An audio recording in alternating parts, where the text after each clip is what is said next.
Selamat pagi, selamat siang, selamat sore, dan selamat malam.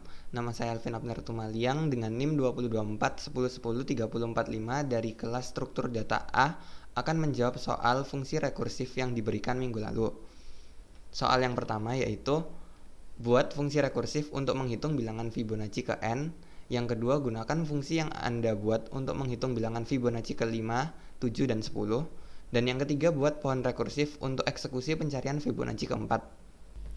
Lalu untuk codingannya yaitu di sini yang pertama, di line pertama ini ada def Fibonacci ke n. Nah, Fibonacci ini fungsi ke n.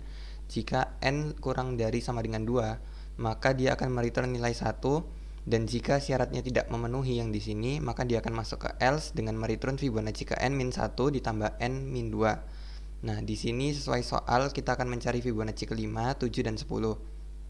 Jika Fibonacci 5, maka cara kerjanya Fibonacci 5 dilihat 5 itu tidak lebih kecil dari 2. Jadi dia masuk ke else dan akan di return Fibonacci 5 min 1 yaitu 4 dan Fibonacci 5 min 2 yaitu 3.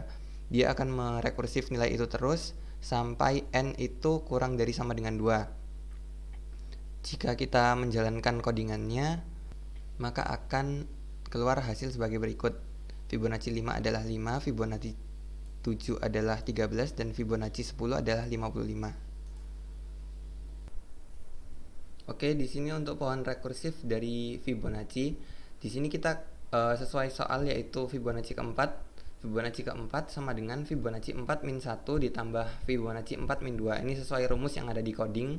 Lalu 4 min 1 adalah 3, 4 min 2 adalah 2. Nah, Fibonacci 3 ini akan di return lagi menjadi Fibonacci 3 min 1 ditambah Fibonacci 3 min 2 ditambah Fibonacci 2 min 1 ditambah Fibonacci 2 min 2. Nah, di sini Fibonacci 2 min 2 itu sama dengan 0. Fibonacci 0 adalah 0 dan Fibonacci 2 min 1 itu 1. Lalu Fibonacci 3 min 2 itu 1 karena dia memenuhi if yang ada di sini, if n kurang dari sama dengan 2. Lalu Fibonacci 3 min 1 itu adalah 2. Nah, karena 2 itu masuk ke else, jadi dia akan mereturn lagi fungsi Fibonacci 2 min 1 ditambah Fibonacci 2 min 2. Nah, di sini kita dapatkan hasil 1. Oke, berarti 1 ditambah 1 tambah 1 sama dengan 3. Bilangan Fibonacci keempat adalah 3. Seperti itu. Bilangan Fibonacci keempat adalah 3. Lalu kita akan membahas soal nomor 2 yaitu buat fungsi rekursif untuk mengecek apakah sebuah list bilangan integer merupakan palindrom atau bukan. Lalu gunakan fungsi yang Anda buat untuk memeriksa list berikut apakah palindrom 1, 2, 3, 4, 4, 3, 2, 1 atau bukan. Dan yang terakhir buat pohon rekursif untuk eksekusi pengecekan list berikut. Oke, di sini adalah codingannya dengan fungsi palindrom A. Nah, untuk fungsi palindrom A ini kita buat variabel total dengan isi len A. Lalu kita print A-nya dan kita masukkan if total sama dengan 0 atau total kurang dari sama dengan 1. Kita akan return palindrom. Return print palindrom.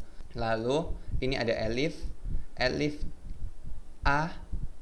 Jika A indeks ke 0 tidak sama dengan A indeks ke min 1, dia akan mereturn print tidak palindrom. Dan untuk else-nya kita mereturn palindrom A indeks ke 1 sampai indeks ke min 1. Nah, untuk contohnya kita di sini ada sebuah list angka dan jika di run ya seperti ini, maka akan print palindrom. Nah, untuk pohon rekursifnya di sini untuk soal palindrom, di sini kita lihat list 1, 2, 3, 4, 4, 3, 2, 1 dengan mereturn nilai palindrom A indeks ke 1 sampai indeks ke min 1.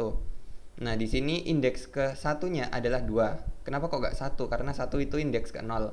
Nah, kalau untuk min 1-nya yang mana? Min 1-nya itu yang 1 bagian belakang sini.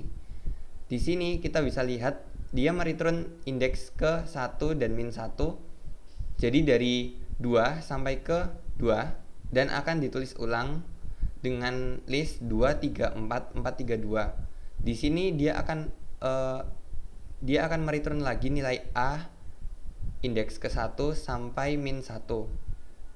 Di sini dia akan mengambil list indeks ke-1-nya itu 3 dan min 1-nya itu 3. Di sini dia akan mengambil nilai 3 dan akan ditulis ulang ke dalam list 3443 dan akan mereturn kembali sampai hasilnya itu indeksnya kosong. Nah, kalau indeksnya kosong atau indeks terakhirnya itu sama, maka outputnya adalah palindrom. Oke, untuk soal nomor 3 yaitu antrian bank dengan data panggil bilangan lebih dari sama dengan 0 yang mempresentasikan nomor yang saat ini dilayani di kasir. Lalu antrian yaitu bilangan lebih dari sama dengan 0 yang mempresentasikan nomor nasabah terakhir yang mengambil nomor antrian. Untuk operasinya kita ada up panggil untuk menaikkan nilai panggil sebanyak 1 increment.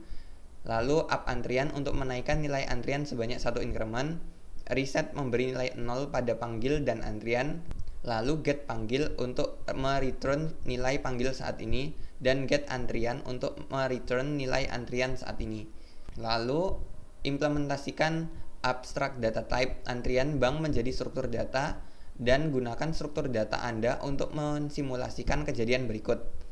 Oke, untuk codingannya di sini kita menggunakan class antrian underscore bank dengan fungsi init self panggil sama dengan 0, antrian sama dengan 0. Lalu kita isikan isiannya dengan self.panggil sama dengan panggil dan self.antrian sama dengan antrian. Nah, di sini kita masukkan fungsi up panggil dalam kurung self untuk menambahkan panggilan. Jadi di sini if jika self panggil sama dengan self antrian, kita akan memprint antrian tidak ada. Karena di sini nomor panggil dan nomor antrian itu sama. Lalu jika else dia akan memanggil self.panggil ditambah sama dengan 1. Lalu untuk def up antrian self ini kita tinggal masukkan aja isinya self.antrian tambah sama dengan 1 untuk mengreset panggil reset dalam kurung self dan self.panggil sama dengan 0, self.antrian sama dengan 0. Lalu fungsi get panggil untuk mereturn self panggil dan get antrian untuk mereturn self antrian. Nah, di sini fungsi antrian bank saya singkat menjadi variabel bank. Lalu print kondisi awal antrian di sini untuk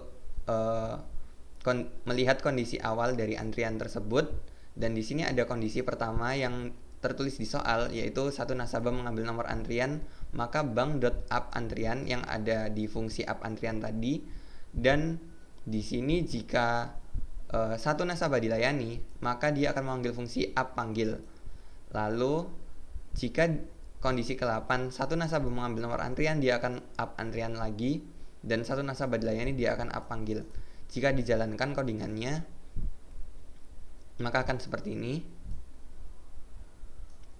Nah, bisa kita lihat di sini kondisi awal antrian sama dengan 0 dan kondisi panggilannya itu sama dengan 0. Nah, di kondisi pertama satu nasabah mengambil nomor antrian, berarti antriannya ditambahkan 1, tapi yang dipanggilnya masih 0. Lalu kondisi nomor 2 itu satu nasabah mengambil nomor antrian kembali, maka antriannya ditambahkan 1 menjadi 2 dan dipanggilnya masih 0. Lalu kondisi 3, satu nasabah mengambil nomor antrian, antriannya ditambahkan 1 lagi menjadi 3 dan dipanggilnya tetap 0. Kondisi keempat, nah di sini satu nasabah dilayani, maka kondisi antriannya tadi 3 dan dipanggilnya sudah nomor 1. Oke, untuk kondisi kelima, satu nasabah dilayani, antriannya masih 3, dipanggilnya udah antrian kedua. Oke, untuk kondisi keenamnya, satu nasabah dilayani, maka antriannya tetap 3 dan dipanggilnya ditambahkan 1 menjadi 3. Untuk kondisi ketujuh, satu nasabah dilayani. Nah, di sini antriannya kan masih 3. Nah, dipanggilnya juga 3, makanya di sini memprint output antrian tidak ada. Lalu untuk kondisi ke-8, satu nasabah mengambil nomor antrian.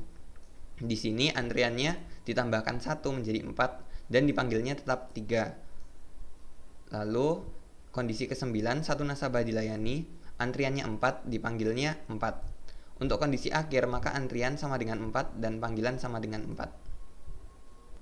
Oke, untuk soal nomor 4, yaitu titik 2D, data X bilangan yang mempresentasikan koordinat X sebuah titik, dan Y bilangan yang mempresentasikan koordinat Y sebuah titik. Untuk operasinya ada geser horizontal dalam kurung DX, untuk menggeser titik secara horizontal sejauh dx, boleh ke kiri atau ke kanan. Lalu ada geser vertikal dalam kurung DY. Untuk menggeser titik secara vertikal sejauh DY boleh ke atas atau ke bawah. Lalu hitung jarak dalam kurung titik lain untuk menerima inputan titik lain yang juga bertipe titik 2D, kemudian menghitung jarak antara titik ini dengan titik lain dan mengembalikan nilai jarak dalam nilai positif.